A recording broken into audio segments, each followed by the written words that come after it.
Hey, I'm just going to take a few quick seconds here and talk about the process of drafting and creating the album artwork for A Few Words Before We Go, which comes out this Thursday.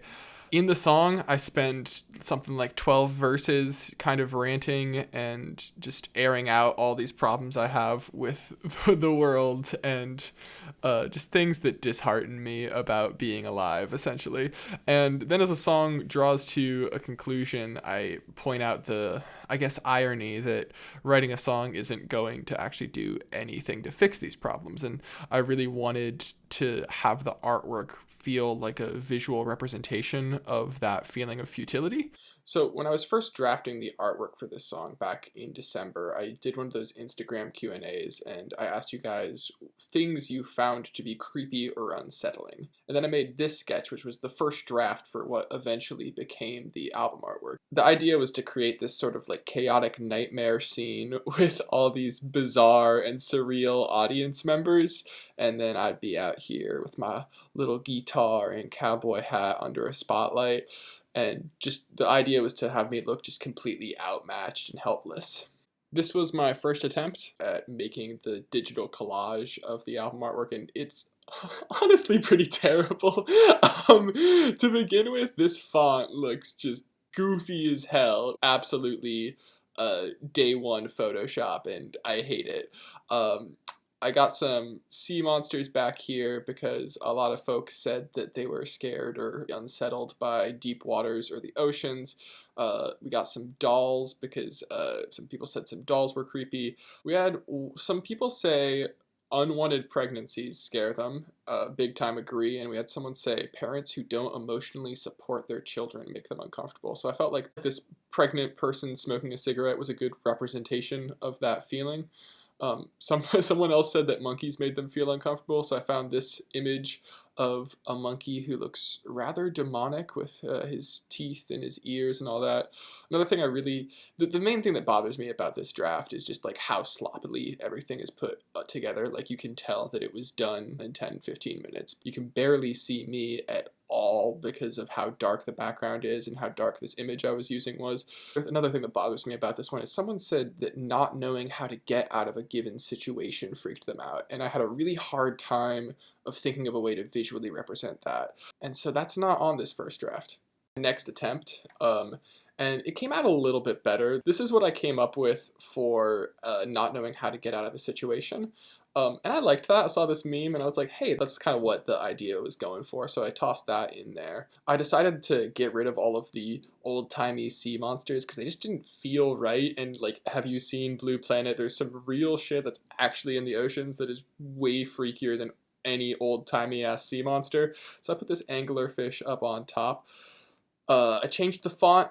It's still not great, but kind of better. I put in this little spory texture down here because someone said that old dirty sink drains are a thing they find unsettling, and I had a really hard time finding an image of that, so I just put in this like it's a super zoomed in image of I think black mold. Um, and I don't love the way it looks. It kind of like gets really lost in the rest of the clutter. This guy right here is a bit of a long shot, a bit of a stretch. I'll be the first to admit it. But someone said the shopping cart with one bad wheel made them feel uncomfortable. And there's really no way to put a shopping cart in this image that is not gonna look just goofy and silly, especially then like trying to communicate somehow visually that one wheel is inherently worse than the rest. So I searched for artistic depictions of decay and wear, and I found this really cool artist named Valerie Haggerty who has done years of art that focuses on that topic of like decay in the modern realm. And she has this postmodern exhibition with this piece that has it's a canvas that had a painting on it that's sort of in the middle of melting because of how old it is. And so that's why I included this little drippy face dude, because a shopping cart just wasn't gonna work. It was just gonna get lost in all of this. So this was draft number 3, where I mainly just kind of cleaned up the edges on stuff and made the cuts a little bit cleaner. I moved drippy face over so you can see some more of his actual drip going on.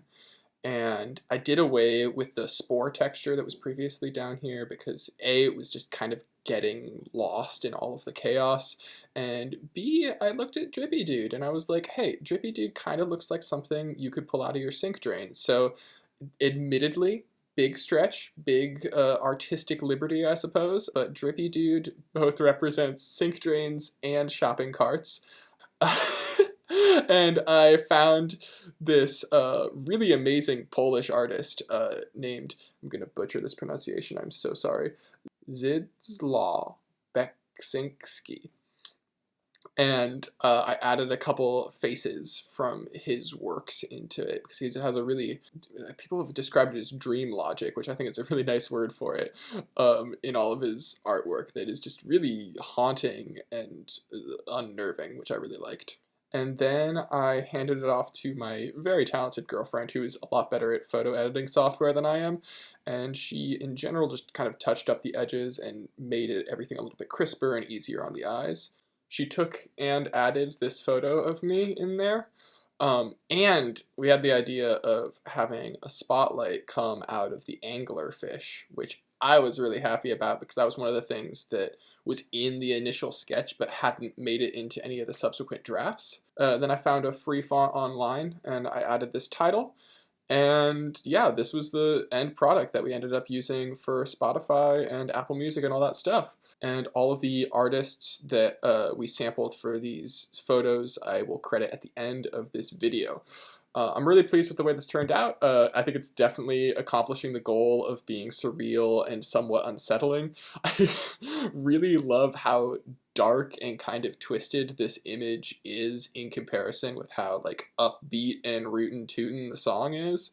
I also love how big this anglerfish looks in comparison to my body.